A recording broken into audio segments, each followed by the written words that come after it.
ગતરોજ આમોદ જંબુસર કોંગ્રેસ દ્વારા આશ્ચર્યજનક વિરોધ કર્યા બાદ ભરૂચ જિલ્લા કલેક્ટર સહિત અધિકારીઓ આમોદના ધાડર બ્રિજ પર દોડી આવ્યા। કલેક્ટર ગૌરાંગ મકવાના દ્વારા બ્રિજનું નિરીક્ષણ કર્યા બાદ ભારદારી વાહનો બંધ કર્યા બાદ માર્ગ મકાન વિભાગ દ્વારા ધાડર બ્રિજનું તાત્કાલિક ધોરણે સમારકામ હાથ ધરાયું છે। ગત દિવસો પહેલા પાદર તાલુકાના મુજપુર ગામે મહીસાગર નદી પરનો ગંભીરા બ્રિજ તૂટી પડવાની ઘટના બની છે અને આ ઘટનાએ સમગ્ર રાજ્યમાં હાહાકાર મચાવ્યો છે અને નિર્દોષ લોકોના જીવ ગુમાવવાનો વારો આવ્યો છે।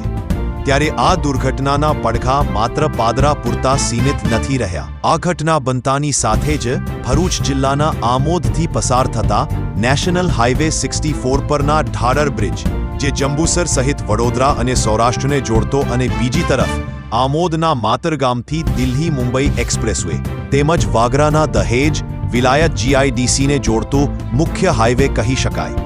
24 કલાક ઇન્ડસ્ટ્રીયલ મટીરિયલ ભરેલા કોમર્શિયલ ભાડાદારી વાહનો તેમજ પ્રાઇવેટ વાહનોની ધમધમી રહ્યું છે। ત્યારે આમોદથી પસાર થતી ધાડર નદી જે નાના મોટા અસંખ્ય મગરો વસવાટથી જાણીતી છે તે નદી પરના બ્રિજ અત્યંત ભયજનક સ્થિતિમાં હોય તેના પરથી પસાર થતા લોકોમાં ભયનો માહોલ જોવા મળી રહ્યો છે।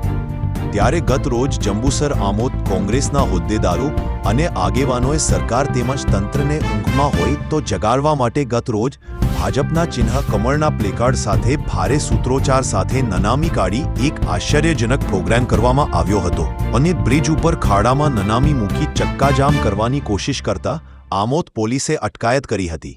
એમની મુખ્યત્વે માંગ ભારબારી વાહનોને બ્રિજ પરથી બંધ કરવા, બ્રિજને પાયા સહિત સ્ટ્રક્ચરની ચકાસણી કરવી વગેરે લોકહિત માટે માંગ કરી હતી।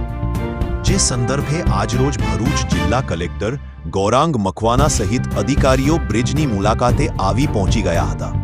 નિરીક્ષણ કર્યા બાદ ભારદારી વાહનો બંધ કરવાનો નિર્ણય કર્યો હતો। ભરૂચથી જંબુસર જતી એસટી બસ સહિત ભારદારી વાહનો બંધ કર્યા છે। હાલ બ્રિજની ક્ષમતા શું છે અને બ્રિજના સ્ટ્રક્ચરની કયા પ્રકારની સ્થિતિ છે એ માટે લગતા વળગતા અધિકારીના રિપોર્ટની રાહ જોવાય ક્યાં સુધી ભારદારી વાહનો પર પ્રતિબંધનો નિર્ણય લેવાને આવ્યો છે અને માર્ગ મકાન વિભાગ દ્વારા તાત્કાલિક સમારકામ હાથ ધરવામાં આવ્યો છે તો શું બ્રિજ પરથી પસાર થતા લોકો અને તેમજ વિપક્ષ આક્રોશ વ્યક્ત કરે છે, આંદોલન કરે છે ત્યારે જ ભરૂચ જિલ્લાના તંત્ર જાગે છે એ આમોદ સહિત પંથકમાં લોકચર્ચા હાલ તો જોર પકડ્યો છે। રિપોર્ટર અકબર બેલીમ, આમોદ।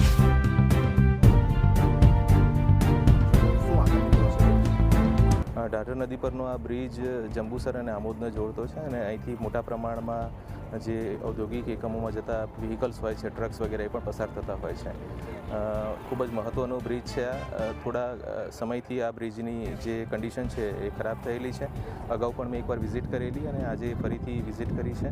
ભારે વાહનો માટે આ બ્રિજને બંધ કરવાની જરૂરિયાત જણાય છે એટલે આજથી જ અમે ભારે વાહનો જે છે એના માટે બ્રિજને બંધ કરી અને એને ટ્રાન્સપોર્ટેશન માટેની ઓલ્ટરનેટ વ્યવસ્થા ગોઠવીશું। જે બંધ કરીએ છીએ જેટલા સમયગાળા માટે એ દરમિયાનમાં ફટાફટ ઝડપથી આ બ્રિજની મરામત થઈ જાય પણ એટલી જ જરૂરી છે એટલે એના માટેની જે કાર્યવાહી છે એ પણ તુરંત જ અમે કરીશું। બ્રિજ બંધ થશે તો વૈકલ્પિક વ્યવસ્થા માટે સ્થાનિક પોલીસ અધિકારીશ્રી અને સ્થાનિક પ્રાંત અધિકારીશ્રીએ વૈકલ્પિક વ્યવસ્થાઓ માટેનું આયોજન કરી લીધું છે અને એ ડાયવર્ઝન આપી અને આપણે ટ્રાફિકને મૂવમેન્ટ કરાવીશું।